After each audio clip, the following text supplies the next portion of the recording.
Hello, everyone. This is Brother Benson Media, and tonight, I'm very lucky to have Prof with us, and we want to just give our opinion on what is taking place in our country, especially the financial bill that is tabled in the Parliament and is in discussion as we speak. 2024, 2025. Prof, how are you doing? Very well, my brother Benson. Yeah. How are things? Well, the country has been on autopilot, Mm-hmm. but now it seems the real owners are coming to take charge of their country. Yeah. People have been patient. People have been waiting. People have been hoping. The president has been asking for 100 days, then 200 days. Then he asked for 6 months. Then he asked for 1 year. And we have discovered that the guy has the wrong map to take us to our Kenyan destiny. You know, when you have your destiny, the destiny where you are going and you discover the wrong map is the one being used to take you there. It cannot work. So I think that's what is happening in the country. Opposition are no longer saying that the ones who organized the Madamano. It was done by civil society that made let's say, the Gen Zs come to the street. And the president eventually has touched a button that you will never touch. The president has made the middle class feel their future is not secure. And the rich people have discovered that they cannot make money in this economy. And the poor has lost hope that they can ever come from the cycle of the vicious cycle of poverty. When you touch everybody like that, it does not work. And in fact, if you want to talk about the finance bill 2024-2025, Five. if even discussing about the figures, the percentages are useless. The most thing to discuss about this finance bill is what is the philosophy of the finance bill. You know, when you're writing a finance bill, there must be a philosophy, economic philosophy of the finance bill. So, Benson, the economic philosophy of this finance bill is really wrong. It's completely wrong. Now, why do I mean so? You see, the president has got a philosophy in this bottom-up economic model. Yeah. That you need to take money from the upper class and the middle class to feed the bottom. Yes. So you need to overtax the rich people, overtax the middle class, then give the money to the poor people. Remember the Finance Bill 2023-2024, the idea was that tax the middle class and the upper class using the house levy, then be able to build houses for the middle class, but give jobs in the construction site to the lower class. That they are trying to say those with payslip, don't be selfish. Let us raid your payslip to give the people on the lower the other side. But if you look at the budget for 2023-2024, it was majorly pegged on the housing that you've just spoken about. But the housing, is it in the process? Because like nowadays we don't hear the government talking about the housing. No, so even don't forget about the housing now. Let me just like to explain this philosophy, you get it? Yeah. So the philosophy that you can tax the upper class, the middle class, and give money to the poor class does not work. Why? In economics, we talk about food chain. Benson, if I want to kill you, I kill what you eat. If you want to clear all the cows, burn all the grass. If you want to clear all the elephants, ensure there are no shrubs and herbs in the national park. When you want to kill fish, you don't have to kill fish naturally. You just remove fish out of water. Have you ever seen people cutting fish like we cut the neck of a goat when we are slaughtering? No. You just remove the fish out of water, they'll die simply. So what the Finance Bill 2024 is doing is that by killing the upper class, who are the owners of capital, who employ the middle class, you have killed the middle class. So if you overtax them, they are unable to create more jobs. They are unable to invest in the economy to set up new businesses that will employ new middle classes. And for that matter, the middle class dies and shrinks. Then when you shrink the middle class, who eats from the middle class? The poor. They're the ones who give them the gardeners, the drivers, the house helps. They're the ones who work in the market. They're the ones who do waiting job in the restaurants. So when all those people cannot be able to, middle class cannot go to a restaurant and eat lunch with their families, and they cannot be able to go to the supermarket and do good, decent shopping. The middle class sees there's no need to employ anybody because they're also having financial challenges. Then you kill the poor. So this is a misnomer that you can apply a Robin Hood strategy in an economy. You know, Robin Hood strategy: steal from the rich and give to the poor. That is used in a supermarket. It cannot be used in an economy. So whoever taught him that economic model is wrong. So for me, that is the basis of this financial bill. Then, of course, I don't know whether you have another question, Benson. Yeah, I do have another question about the 2023 and 2024 before we discuss the one for 2025, 2024, 2025.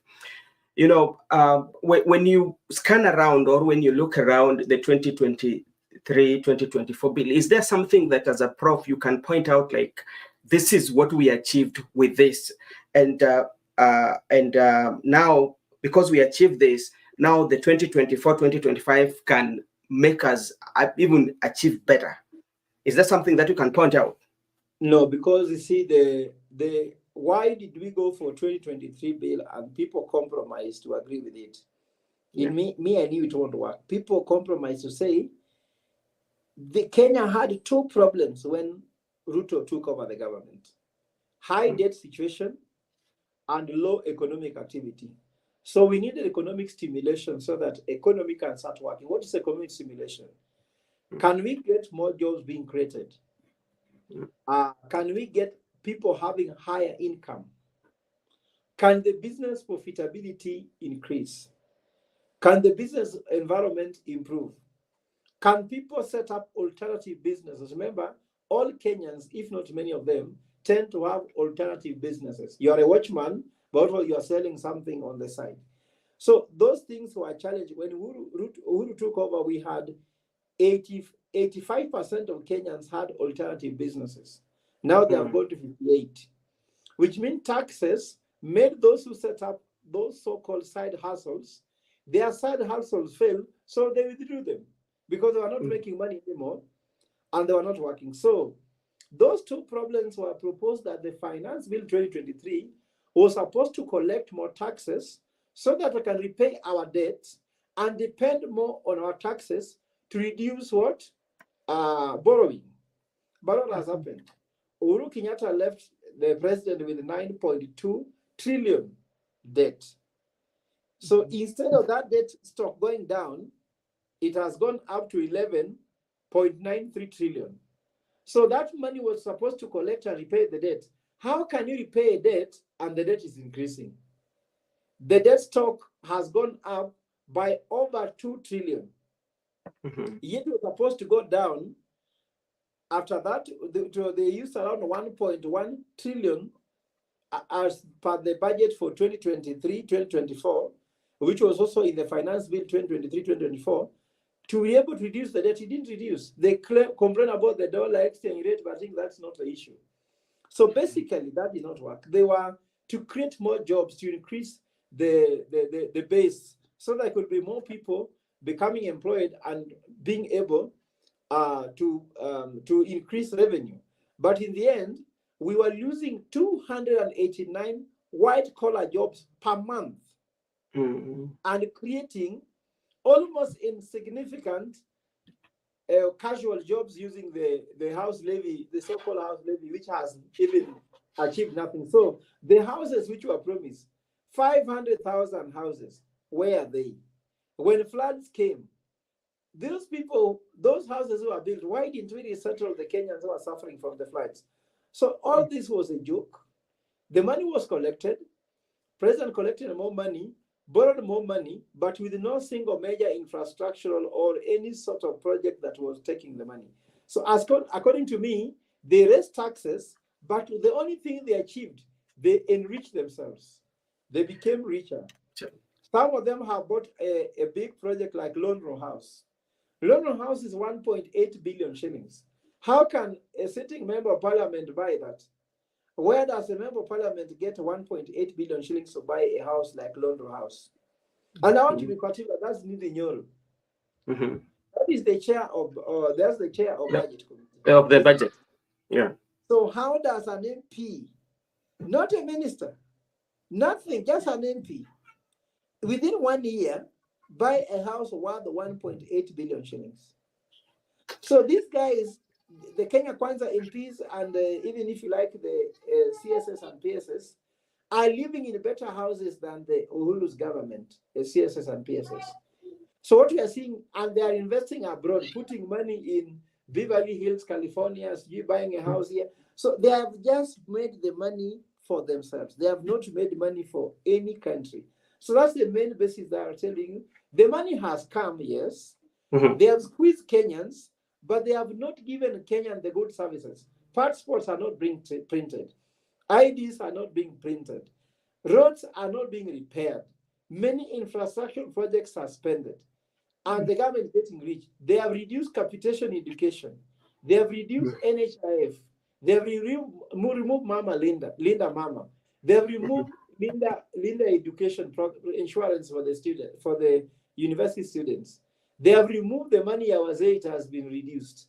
So in our money has been down. So Kenya Kwanza is lowering everybody's income, increasing the taxes being paid. You understand? Reducing government services, isn't it? And making themselves richer. That's what I'm seeing. So according to me, nothing to celebrate.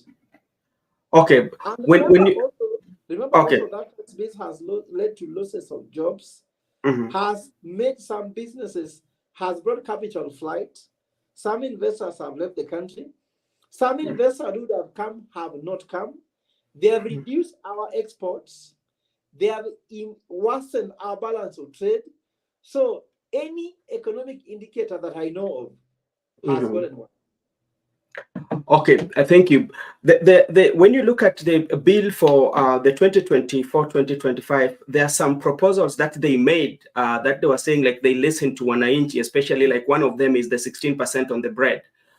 Do you think this was done deliberately so that maybe if the wananchi kind of like raise complaint, then they say, okay, we've listened to you, now we are not going to tax you the 16%, or what do you think?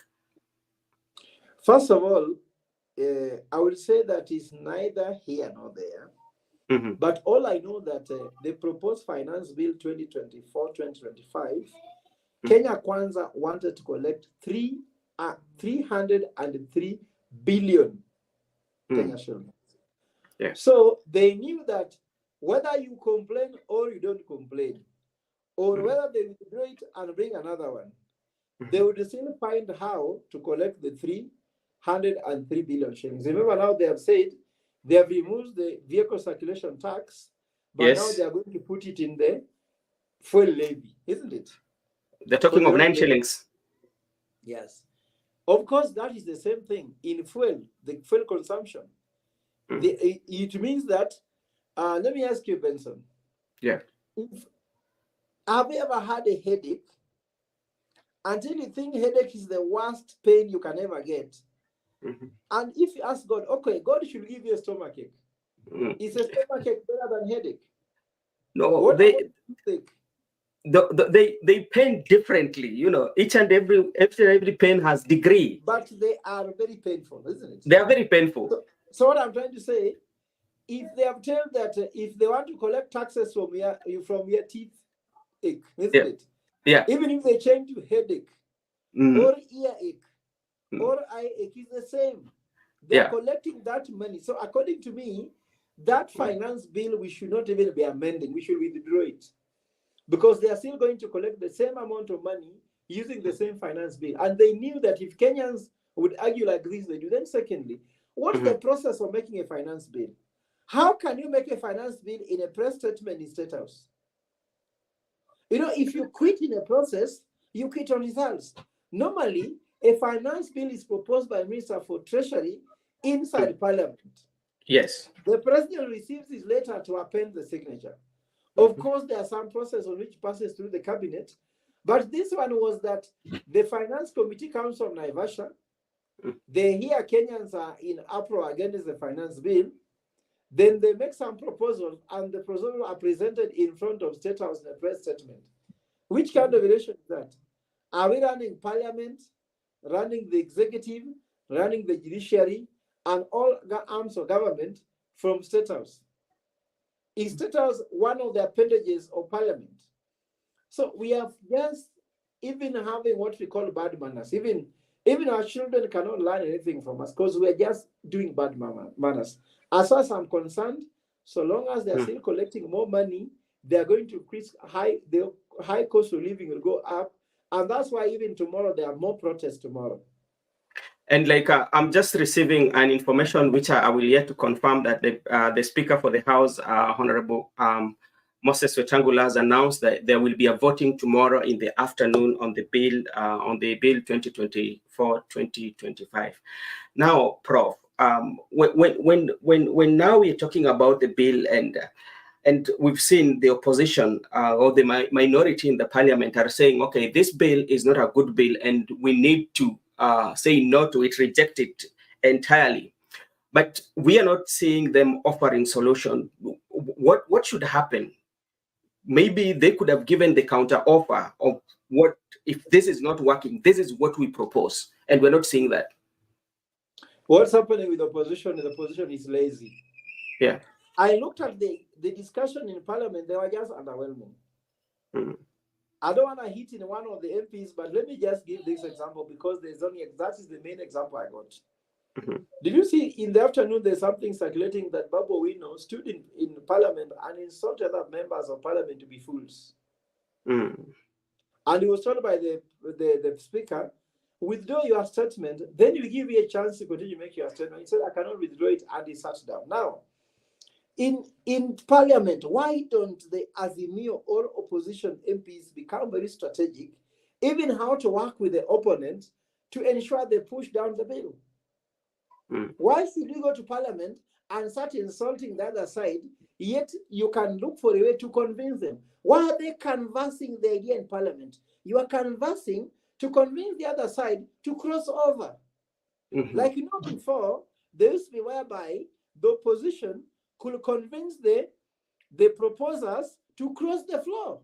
I remember even we discussed the basic debate when we were in primary school.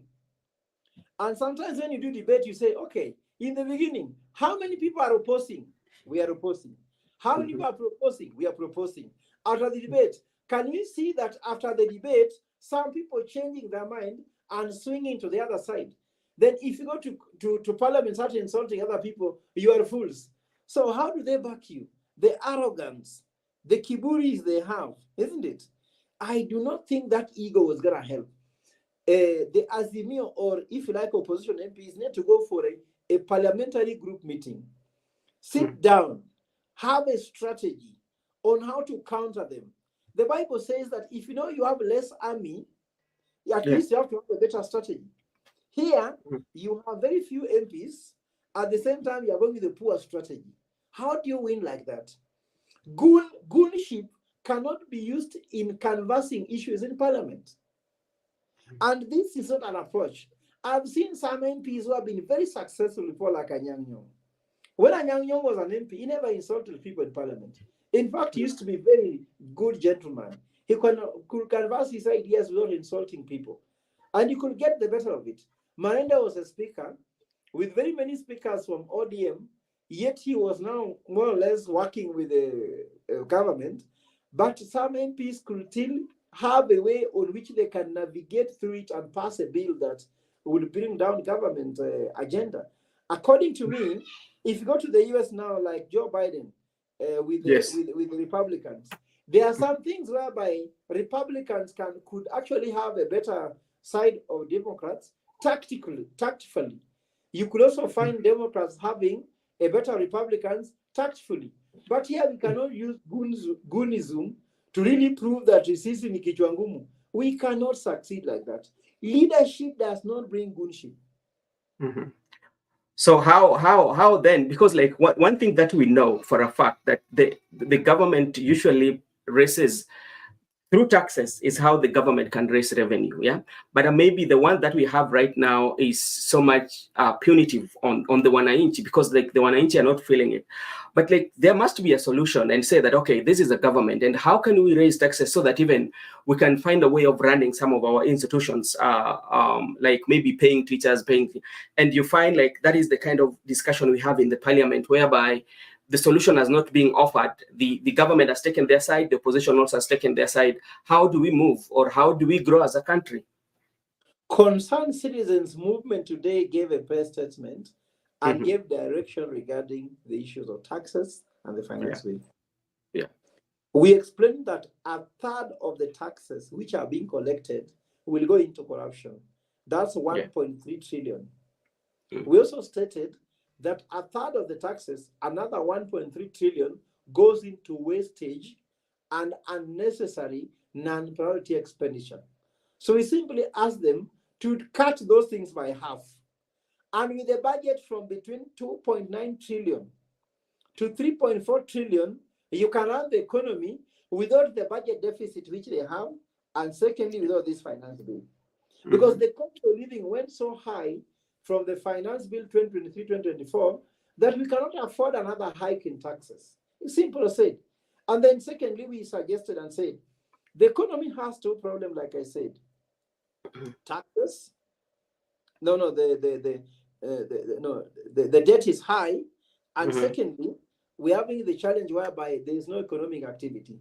So Ruto, by using only tax, what happens is that if you increase taxes, if you have these two problems, by increasing taxes, you lower economic activity, which gives you more difficulty in collecting next taxes. Because when there's no more income, people earning more money, there are no more creation of jobs. There's no alternative income Kenyans are generating. How can you collect more taxes? So we said, during this time when we have high debt and low economic activity, do the following things. One, increase the taxes, but not to a higher level. You have to be optimum. For example, the optimum point, reduce the current taxes by 12%. Once you reduce them by 12%, the second thing you need to do is cut the government expenditure which is unnecessary. Can you imagine? Gachagua's house was constructed using 400 million. Now we are renovating with 650 million shekels. Million, yes. That's yes. Look at the innovation in the State House. Very unnecessary. Then you find that, look at the ministries creating more oppositions, creating more positions for, I don't know, deputy State House controller, who also has to have a vehicle, have to have an office with staff working with them. We have just bloated the government. We are having too many government trips which are necessary, not just the president, but everybody else is traveling. We are giving 30 vehicles to Gachagua, 15 vehicles to Musalia, 7 each to the 7 CS, to 11, 21, 23 CSS. All the PSS have 5 vehicles each. Chair of Economic Council members have 5 cars each. That plus other parasocial gives us a total of 3,650 fuel gatherers. We can cut all those things. You don't need them. Once you cut Prof, those things, yes. Prof, let me ask you, do they know that they have those cars, or they don't know? They know because I've given a dossier. And I've told them how much money they can save. Look, let me give you these numbers. I've given this a dossier. Yeah. You know, in Toyota Kenya, once you buy these 3,650 vehicles, and I'm sure you should be not far from your calculator. Yeah. Every month, we just do 6,000. No. Just do 3,000. 3,600 vehicles, isn't it? Yeah. To service this vehicle in Toyota Kenya, every month, because after 5,000 kilometers they are taken for service, the service is 300,000 per vehicle. 300? Yes, per vehicle per month. That is how much? You say 300,000? Yes, 300,000 in servicing at Toyota Kenya per month. What? Yes. Why 300,000 just to service a vehicle? What does it come with? But you see, why is Toyota hosting the president in Japan? You know, my brother, let's be honest, this is a joke. Did you not see Toyota Kenya hosting the president in Japan? What? That's a lot of money. Yet Kenyans have garage, mechanical garages in Kenya, and the government cannot give them those contracts. And you know what? To service a brand new Toyota, ni kutoa oil, na kubadilisha oil filter, pollen filter, and the car is moving. It will cost you. Which will cost? It will cost you, and changing brakes, it will cost you, if you ask me, around 12,000, 15,000. Yeah, that's the range. Yes. But they spend 300,000 shillings. This money comes back in kickbacks to them. Now, that money I've told you there is how much? Is 1 billion. 1 billion, yeah. Isn't it? Yeah. Now, that one times 12, because it's the budget, isn't it? Yeah. So that's 1.1. Actually, that's 1.2. It's almost like 13. 1 point. Yes, that is 13 billion, isn't it? Yeah, if you put it on you round it off. Already, you can reduce this one by a certain number. Then look here.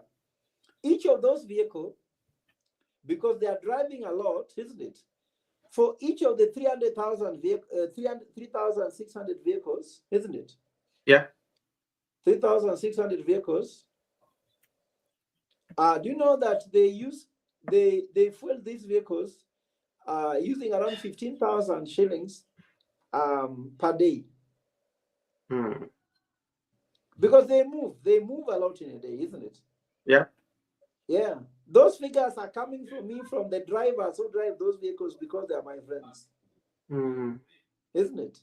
Yeah. So if you multiply that one, 15,000 shillings, isn't it?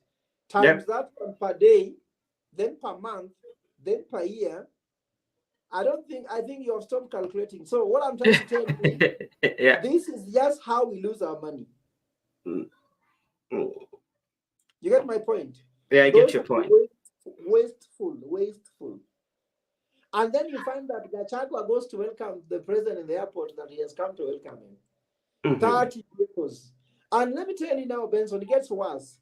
If Gachagua travels to Mombasa, 30 vehicles will take him to the airport in JKIA, isn't it? Yeah. And other 30s either took the road in the morning and will receive him in Mombasa when he arrives in Mombasa. You understand? Pick him from the airport, take him to the hotel. So when they are finished picking him to the hotel, they drop him to the airport. Those 30 vehicles are driving from Mombasa, coming back to Nairobi, isn't it? While there's other 30 waiting for me at the airport. My goodness. Oh, Prof, that's that. Okay, now let's. What I've just told you is in a simple arithmetic that we have wastefulness. So let no one tell you there is no money. If I was to in this government, I could tell you, touch here, stop this one, stop that one, and move forward. So don't talk about Azimio or opposition. We have sat down and wrote a memorandum how to collect the same amount of taxes without the finance bill, and they have refused to listen. Okay, now let's come to what happened yesterday in Nairobi, and also today there were Gen Z who are protesting in Mombasa.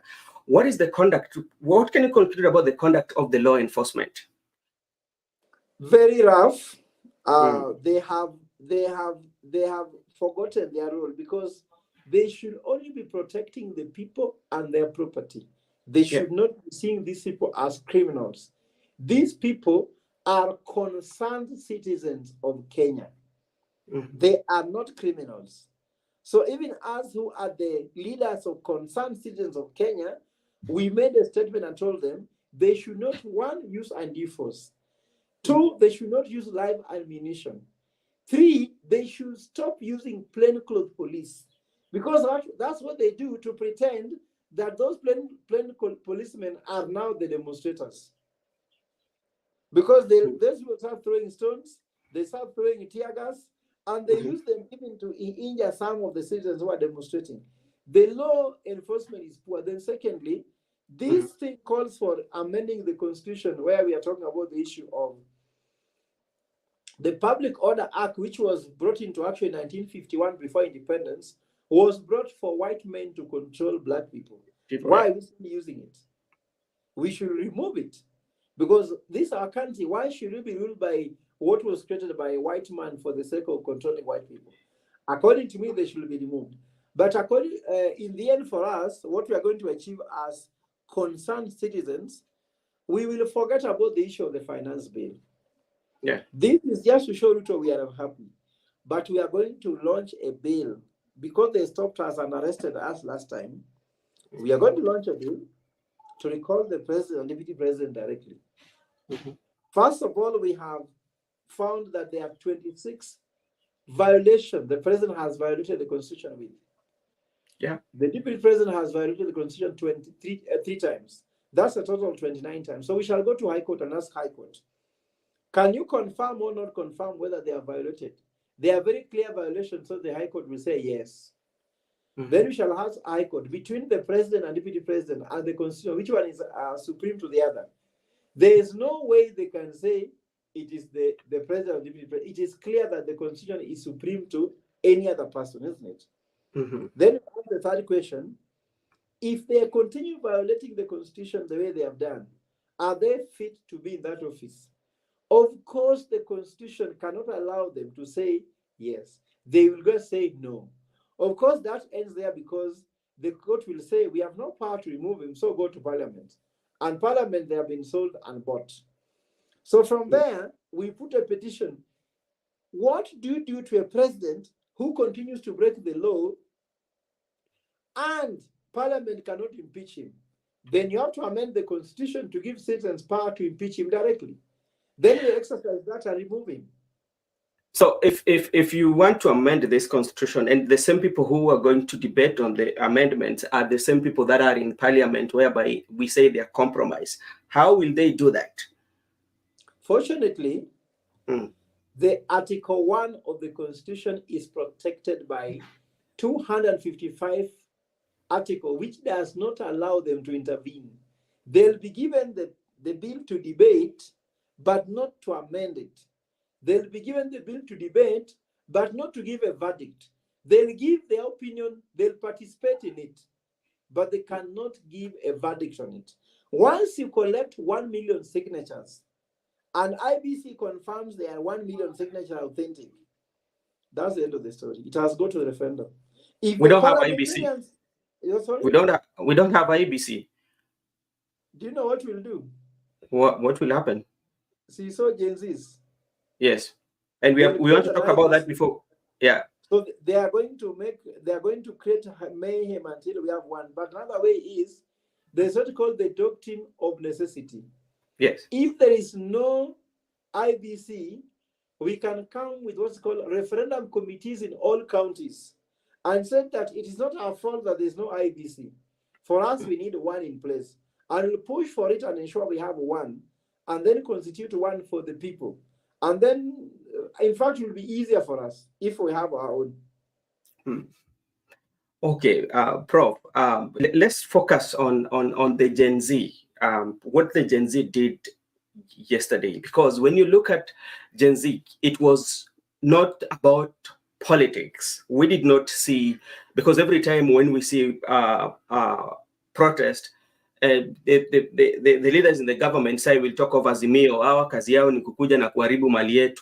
But yesterday, there was no politics. It was about young people who have decided to fight for their country. That courage that they had. What is your take on them? First of all, there are some things which are very interesting here. Yeah. Gen Zs did demonstration in a way that they were not looters, they were not goons. They simply came to fight for their country. So that was a very remarkable thing, because previously we have always had people come to the street to take advantage on how to loot people's property. So this did not happen this time, and it was extremely peaceful. So I applaud them, my fellow concerned citizens.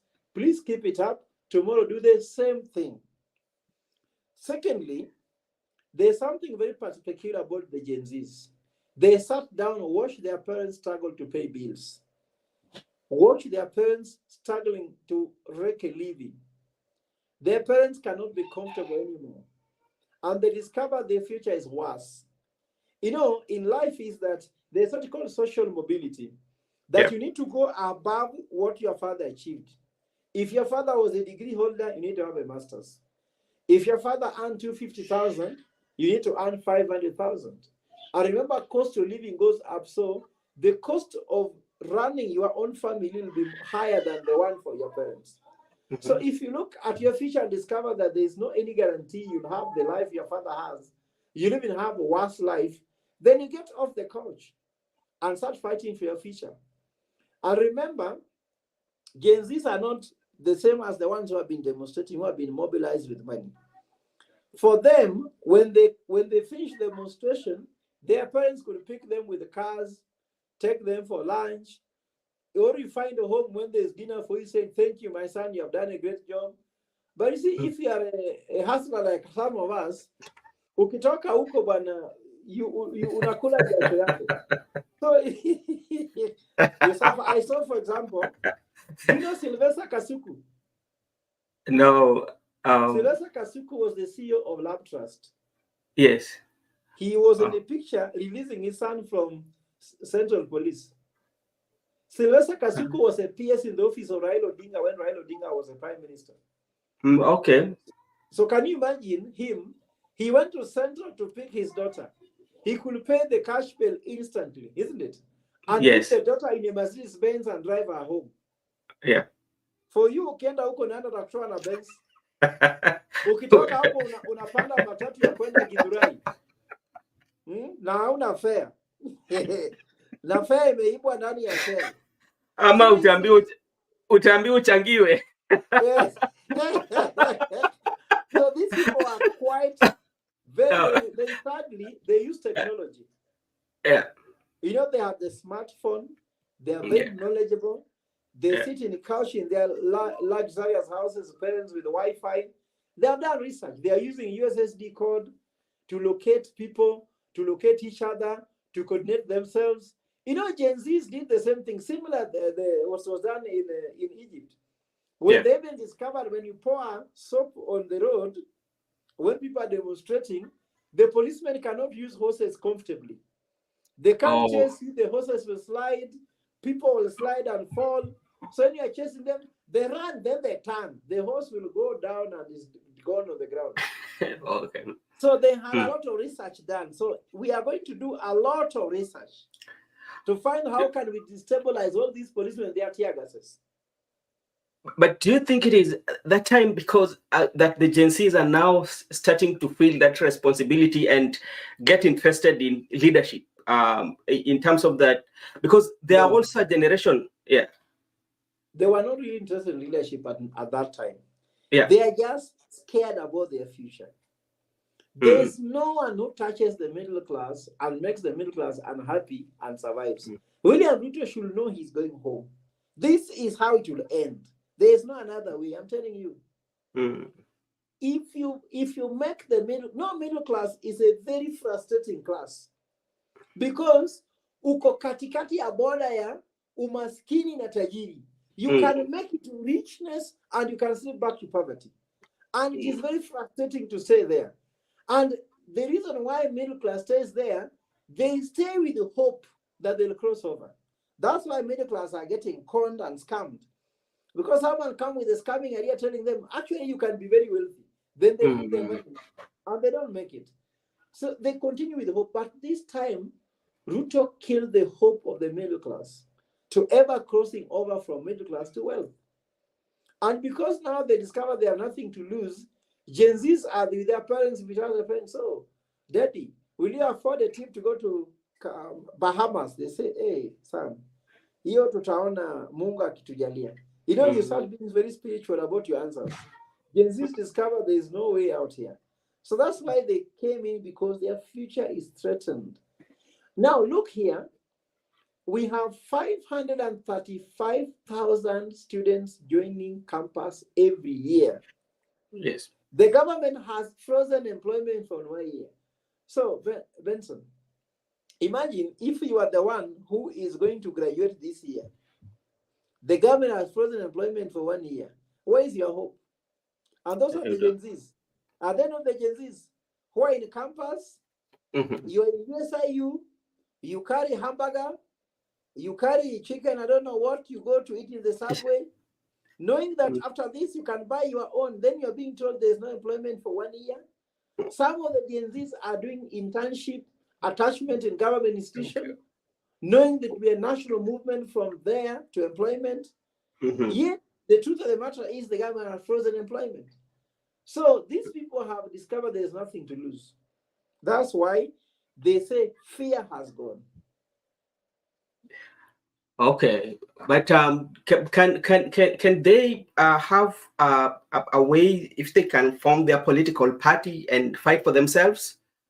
No, well, that is gonna be well, I mean, you can't dismiss them. Yeah. You cannot dismiss them. I know that they can determine who will be the next president because they have a large number.